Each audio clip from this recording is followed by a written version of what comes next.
Anong tawag sa shampoo pag nabawasan ng isa? Ano? Siyam na lang.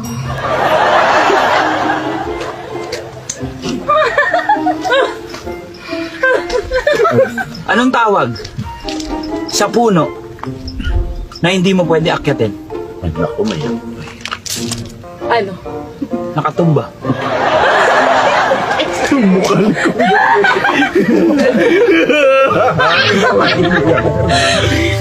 Ano pa yung punong hindi mo maakyat bukod sa nakatumba?